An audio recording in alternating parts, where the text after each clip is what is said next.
ओम नमो भगवते वासुदेवाय।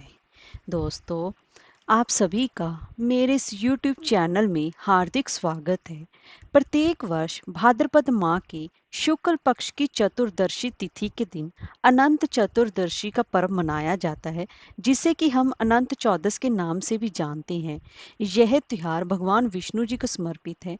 इस दिन व्रत रखकर भगवान विष्णु जी के अनंत रूप की पूजा की जाती है और कहते हैं कि इस दिन जब पांडवों ने अपना सारा राजपाट खो दिया था, तब श्री कृष्ण भगवान जी ने ही उनको अनंत चतुर्दशी का व्रत करने को कहा था। इस व्रत के प्रभाव से पांडवों को उसका राज्य वापस मिला था।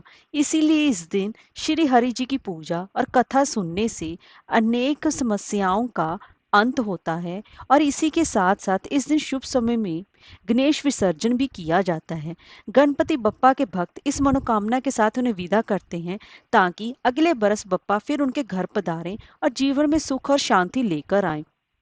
देश भर में इस पर्व को बड़े ही धूमधाम से मनाया जाता है। दोस्तों, आज हम इस वीडियो में बात करेंगे कि अनंत चतुर्दशी कब पड़ रही है और अनंत चतुर्दशी की पूजा का शुभ मुहूर्त क्या रहेगा, और इसी के साथ ही गणपति विसर्जन का भी शुभ मुहूर्त क्या रहेगा, और इसी के साथ ही अनंत चतुर्दशी की क्यों खास माना जाता है, और इसी के साथ साथ अनंत चतुर्दशी की पूजा विधि के बारे में बात करेंगे। तो चलिए वीडियो शुरू करते हैं।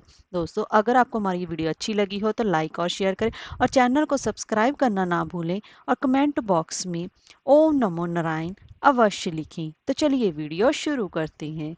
दोस्तों, अनंत चतुर्दशी का तिहार बड़े ही धूमधाम से मनाया जाता है, क्योंकि इस दिन भगवान विष्णु और बप्पा की विदाई की जाती है। इसलिए इस दिन का खास महत्व माना जाता है। और इसी के साथ साथ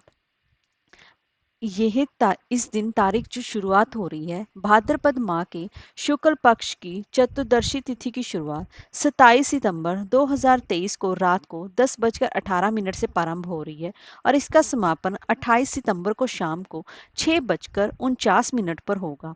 ऐसे में भगवान विष्णु जी की पूजा का अनंत चतुर्दशी व्रत 28 सितंबर को ही रखा जाएगा, और इनके भगवान विष्णु जी की पूजा का शुभ मुहूर्त सुबह रहेगा 6:12 से लेकर शाम के 6:49 तक।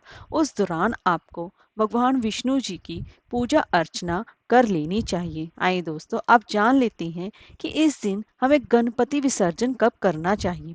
दोस्तों, गणपति विसर्जन के लिए भी इस दिन 3 मुहूर्त मिल रहे हैं। अगर आप उस दौरान भगवान गणेश जी की विदाई करेंगे, तो वह आपकी झोली खुशियों से भर देंगी। उसके लिए सबसे पहला मुहूर्त है सुबह 6:11 से लेकर सुबह के 7:40 तक, और दूसरा मुहूर्त है सुबह के 10:42 से लेकर दोपहर के 3:10 तक, और तीसरा मुहूर्त है शाम के 4:41 से लेकर रात के 9:10 तक। आप उस दौरान कभी भी गणेश जी का विसर्जन कर सकते हैं। और दोस्तों, अनंत चतुर्दशी को खास क्यों माना जाता है?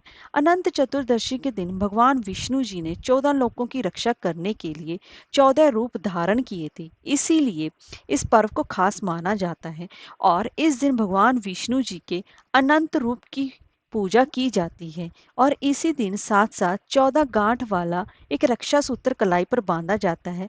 ऐसा कहते हैं कि भगवान जी की पूजा अर्चना और रक्षा सूत्र बांधने से मनुष्य के सभी संकटों से मुक्ति मिलती है। इसीलिए इस दिन का विशेष महत्व माना जाता है।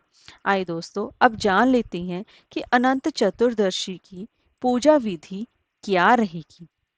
दोस्तों, अनंत चतुर्दशी के दिन सुबह प्रातःकाल जल्दी उठें, और फिर उसके बाद नहा धोकर साफ सुथरे वस्त्र धारण करें। फिर अपने पूजा घर में आएं और पूजा घर में गंगा जल का छिड़काव करें, और फिर पूजा स्थल पर भगवान विष्णु जी की प्रतिमा या फिर चित्र को स्थापित करें। फिर भगवान विष्णु जी को अक्षत, फूल, धूप, दीप, नैवेद्य, इत्र, चंदन आदि चीजें अर्पित करें, और भगवान विष्णु जी के सामने 14 गांठों वाला अनंत डोरा रखें और उनको समर्पण करके अपनी बाएं भुजा में बांध लें। ऐसा करने से भगवान विष्णु जी की विशेष कृपा आपको मिलती है, और